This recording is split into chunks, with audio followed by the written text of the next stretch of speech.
Hey, what's going on, guys? Sorry it's been so long since I've been on here. It's probably been 5 or 6 weeks or something. Just a ton of stuff going on, but all good stuff. So this will probably be a longer video today. Gonna cover a lot of the news over the last month or so. But I hope everyone's had a good New Year. Lots going on with Fubo. Lots to update on. But we can jump right into it. As always, this is not financial advice. Please do your own research. Um, okay. So last month or so, Fubo's really kind of been coming back down. Honestly, a good time to add more shares. I know I have sitting right around like 100,000 shares now. I was able to add probably 9 or 10,000 shares just from buying more and then just kind of swing trading it a little bit. So sitting right about 100,000 shares, pretty happy with that. I am a long-term bull on Fubo, as you can probably already tell.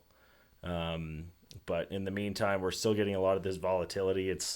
And I've said it before, we're probably going to have more of this volatility until it's really certain that they're in profitable territory. They still probably have another year or so to go. Hopefully, maybe a little less. But that's kind of what we're looking at this point. I think we'll get some of that trading sideways and riding that volatility. So I say, you know, I'm happy with swing trading it. That's kind of how I've been happy with the movement and just being able to add more shares. So that's kind of where I'm at with it. I do think, there's insane potential on this one long term. But, while we have this volatility, I'm just going to add more shares. There's probably people who would have differing opinions on that from me, but that's kind of where I'm at. But, the last month or so, I mean, we've come down probably 20% or so, 25%. So, I'm just adding shares. I think, we'll be up in the $5 range probably in the next couple months, 6 months or so. Who knows? Anything can happen. But, I think this is a good point. Well, it's, what is it, in the 260, 270 range. It did bottom out at like I know it was right around like 240, but I think it closed above that. But there's not going to be a whole lot longer that we're going to see this trade in this range. So just keep adding. If if you're feeling good about this stock long term, but that's kind of where I'm at. So the short term, dip, I'm not too concerned about. Yeah, I think we're almost out of the woods on this one. We'll just have to keep an eye on it. But yeah, we'll kind of jump into some of the news here. I know there's been a lot, so I'll just kind of jump through them real quick. So this video is not too long. And a lot of this, this is some of the stuff's from a month ago, so you've probably seen some of it, but I'll just pile right through it. Basically, Fubo is able to push back the maturity of some of their debt that they have from 26 to 29. And so while this does essentially buy them more time, they were able to do it in a way that reduced the debt off their balance sheet by 28 million. So this is huge. It really gives a lot more legitimacy to their business model and how doable it is. Forever, it was, every customer they acquire, it costs them more. That's been kind of debunked. They have all this debt. They've been slashing debt like crazy. They're still sticking to the 2025 profitability. The ability to remove 28 million in debt and push it back really just buys them a lot more time.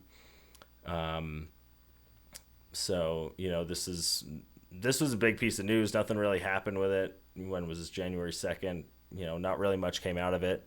But it really, really does kind of help their business in the long term. And like I said, reducing debt, that's going to be huge. So good on Fubo for that one.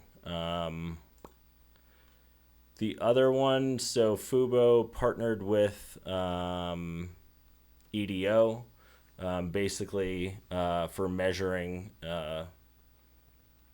advertising campaigns and things across Fubo, ad performance. Essentially, it's, you know, what I've been saying all along. They need to continue to add subscribers and need to continue to increase their ad revenue. So this really gives them more proof, because it's a third party company that's basically saying, your ads are going to be more valuable here, even though it's, maybe a smaller audience. The indications and the data is showing that essentially your ads are going to go further, is basically what it boils down to. There's a couple stats they plug in here. Consumers are 16% more likely to engage with ads seen on Fubo overall. So this really is going to help, hopefully drive more advertisers to their platform. And this is kind of one of those things, as they add more subs, they're going to increase their ad revenue. As they, get more subs in general, their ad rates are going to be able to go up and things like that. So, as long as we continue to see subscribers added and continue to see ad revenue go up, this year is going to be big as an election year, so that should help. But this is good news overall. But we'll just, have to continue to see that they're increasing that. I want to say Q3, they were up like 32 million, up from like 22. Like, they had a pretty big increase quarter over quarter. So we're really going to have to see that they continue to build upon that, and that it's, kind of paying off for them where they're spending their money. All right, moving on. Oh yeah, so this was actually yesterday. I know Fubo's been on Fubo Sports. They've been doing a lot with the Bare Knuckle Fight Club, but essentially Gandler increased his he was some sort of investor before. Now he's joined their board of directors. I think BKFC. I think they're on a lot of those freemium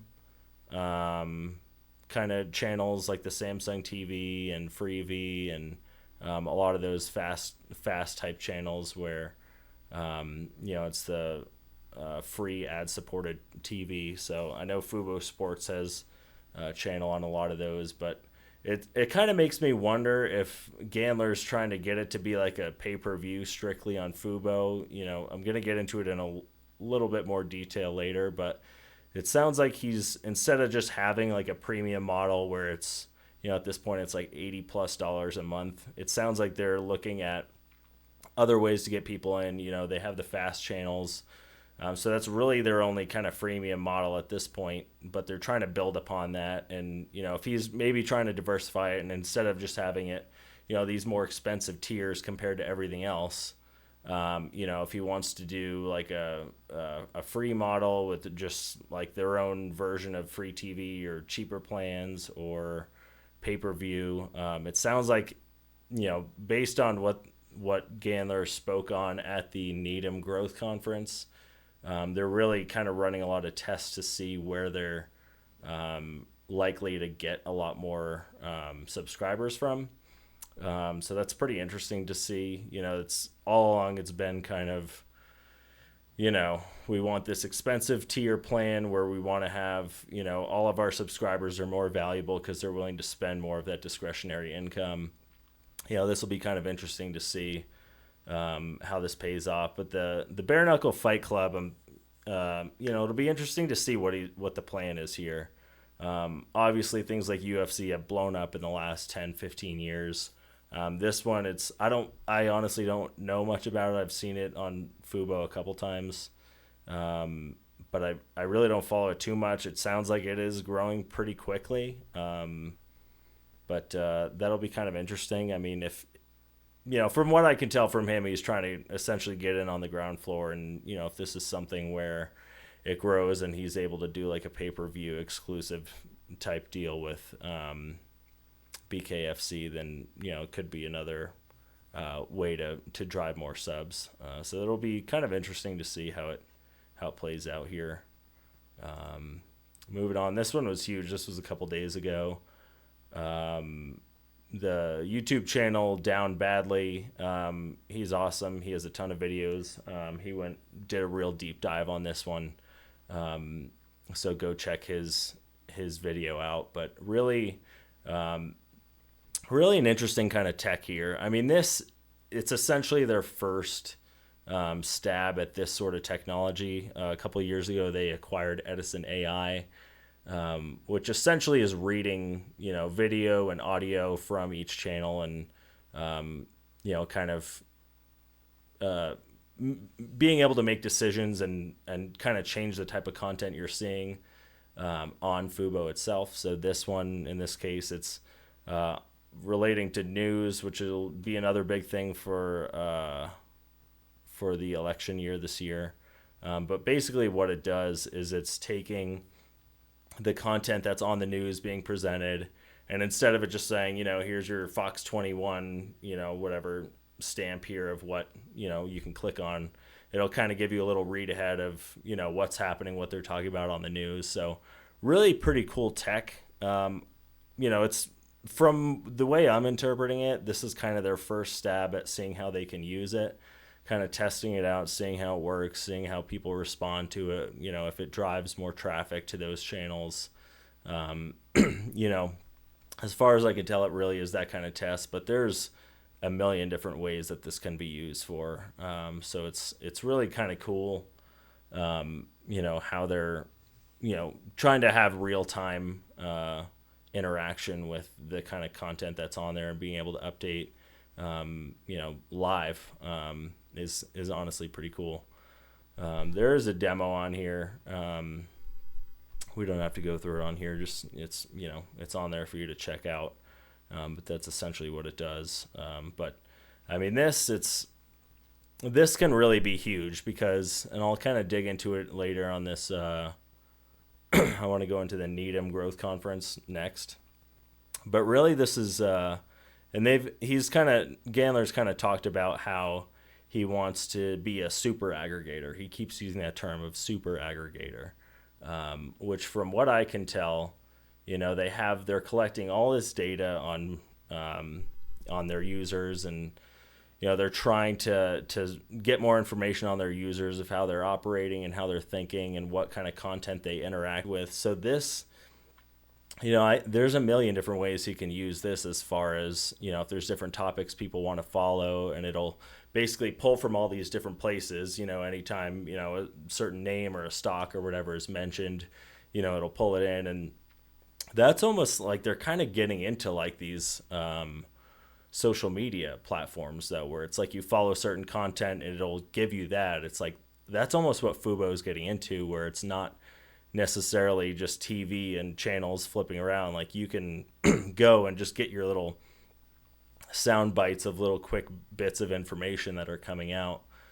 So it's really going to be a first of its kind. It should essentially be driving more engagement and giving people more of what they want. I mean, they have pretty strong engagement already on their platform. So it'll be pretty interesting to see how that's used and how that really impacts their ad platform and how they're able to drive more ad revenue off of that. Because, I mean, no, it'll be pretty interesting. What was I going to say on that, though?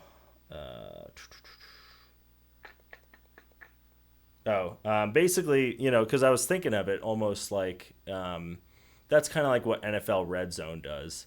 It's taking all those Red Zone plays and it's kind of just giving you little bites of it, but instead of it being kind of like a curated, somebody's putting all those pieces together, they're essentially letting AI drive this on a very personalized level for anything people want to follow. It's going to give them all those little bites of whatever they're looking for. So that's at least how I'm interpreting it. I don't know. They could, have other ways of using it, I'm sure. But it's, kind of a cool way to interact with live TV. So probably more to come on that. But this is, I was honestly kind of wondering what they were going to do with Edison AI. They acquired that a pretty long time ago at this point. No, it's good to see them finally release something on that. So more to come on that. I'm not going to go through everything. It's kind of all over the place with the Needham Growth Conference. A couple things I wanted to cover, though. One of the things which I kind of touched on before. They're running a lot of these different tests on different models. Like I said, now they're pretty much like that premium model where it's you pay a high price, you get a premium product, and they have the fast channels and things like that to drive ad revenue. But they're really trying to diversify and say like, hey, we're getting all this attention. Maybe we can have other tiers and kind of upsell people as we go to where it's not just this, $80 a month plan. Maybe we have something that's free or, 20, $30 a month. And it'll, get people in the door, and then, they can upsell them on these other plans later. I know that's what I do. I think I started with the pro plan, and I've been with them over, I think, 2 years at this point. I'm pretty happy with it, and I think pro was like $65 a month at the time, but now it's going to be $80. I have the elite plan now, which is going up to $90 this month. They just had that price increase, which is honestly another thing that's really going to help them this year drive to that profitability point. But yeah, I have the elite plan, and then I have the Sports Plus add-on for all the college football. And it really is, it's expensive. I think the total I'm paying is like almost like $120 a month now. I'm happy with it. It's still cheaper than cable, better. They're going to have the free or unlimited DVR. But they're really still in that premium model point. So it's, it'll be kind of interesting to see how they expand and build out some of these plans. I was looking, they've added a ton of add-ons here. I know I hadn't looked at this in a little while, but they have all these add-ons just for more kind of features, the DVR, unlimited screens, family share, but then NBA League Pass, they have the Showtime Stars, MGM add-ons. This is the one I have, the Sports Plus, to get everything Pac-12. But they have a lot for international sports and everything too. So this is really where they kind of talk about being a super aggregator, of having all these packages that you can buy into, and depending on what kind of watcher you are and the kind of content you like, they offer different plans as add-ons. But there really is kind of a lot of different things on here. I hadn't really looked at this in a while, but they're essentially trying to drive more people here, and instead of having all these different streaming packages, they're trying to be an all-in-one and really offer something for everyone. And so far, for what I'm paying at that like $120 price range, I pretty much get everything I want. So far they're doing a pretty good job of it. One of the things they did talk, I know I'm kind of all over the place here, but one of the big things that they kind of talked a lot about, their employees. He's got like 500 and something employees, and they don't really have much turnover. People seem to like working there. And then they kind of went on this tangent about remote work and how many days in office people were working. It was a little all over the place, kind of a weird start to it. But then they talked a bit more about kind of the freemium model, offering more options to get their audience. So they're kind of running those tests, figuring out what makes sense, where they can allocate advertising, and how they can get more people in the door. But overall, their churn is pretty low for the industry. I know that they're primarily sports, so they get kind of a dip during the summer, but then they always have that kind of spike in the fall for NFL primarily. But it sounds like they're really, they open up that data center in Denver. So they're really, it sounds like they're really trying to figure out a way how they can monetize the data that they have on their users. And there's a comment on selling the data. I think there's other smarter ways they can do it, as far as utilizing their Edison AI technology, and really how they can use that to offer more to their advertisers. And if they can pull information off the screen, I know he's talked about it many times, but it hasn't really done anything where if they see, a certain watch or whatever on a show, and they can tell what kind of watch it is, and then they can throw an ad for that watch right after, or have an on-screen thing to say, here's where you can buy this Omega watch or whatever. Essentially just being able to in real time read what's on the screen, and then be able to capitalize on that in the moment by showing them ads for something. Pretty interesting ideas. I haven't seen a ton on that yet, but this new AI news feature that they're going to be launching will be interesting to see how they can run some tests with that and see how they can use it additionally. And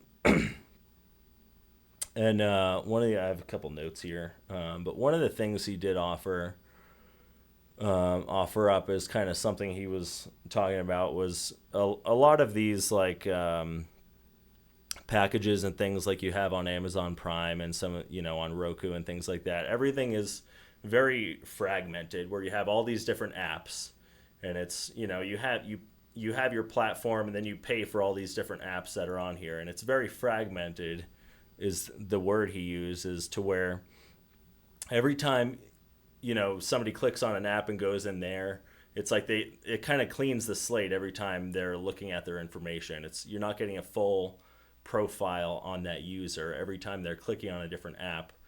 It's like then it just resets the clock of what information they're looking at and what kind of content they're engaging with. And that's where he really said the value is on Fubo, because they are an aggregator and it's all on that one app, the Fubo app. They're really able to track the user all the way through the platform and get a more full picture, making the data that they have on their users more complete. And I'm not sure where it was in here, but I think that was an interesting point, though, where you have this one platform, and there's various packages people like and content that they engage with, and if they're able to track all that data and get a more complete snapshot of who that user is, it gives advertisers much more complete data with how they want to advertise to those users. So that's really, he didn't talk on it as much as I hoped he would, but I think that was kind of a big thing that stood out to me, as far as really the value in Fubo going forward. And as they can get, if they have those kind of free options for a free Fubo plan, it's they're going to get that much more data on more people. So I think that's where they're seeing the value is, hey, we have 1.5 million subscribers right now. If we can pull a couple million in the door of subscribers real quick that are, they're not paying a monthly fee, but you're getting them as users and getting all that ad revenue and data on them, it's a lot more people that they can get in the door and get more data on. So I think just the ways that they're able to utilize the data is, they're figuring out how they can really use that to drive additional ad revenue. But I think I kind of covered everything here. Sorry it took so long for me to post. Oh, yeah, real quick. There was a cool point here, though, for Q3 about their subscriber ads. They added about 310,000. And the big thing, like, Hulu's a big platform, and they essentially added more subscribers in the quarter than Hulu. Which was really like, Fubo is still pretty new to the game. They're not, they don't have the same brand recognition and stuff as Hulu, but pretty wild to think that they added more subs than Hulu in Q3. But this Q4 number, I think we're gonna have a pretty good beat on subscribers and hopefully ad revenue. But just the fact that they're competing with these massive companies and beating them is still pretty wild to me. No, feeling really bullish on Fubo. Going to continue to add more shares. Sorry it took me so long to post another video, but if you guys like this, give me a thumbs up and subscribe if you would like. Yeah, feel free to comment if there's anything you like, don't like, anything you want me to cover additionally. Other stocks, I know I've really just kept this exclusively to Fubo. Um, but if there's additional stocks you want me to cover, we can definitely go into it. And I think I'm going to pick apart this Needham conference a little bit more and see what else what I can find on here. But thanks for watching. If you've stuck through this far, really appreciate it. Hope you have a good one.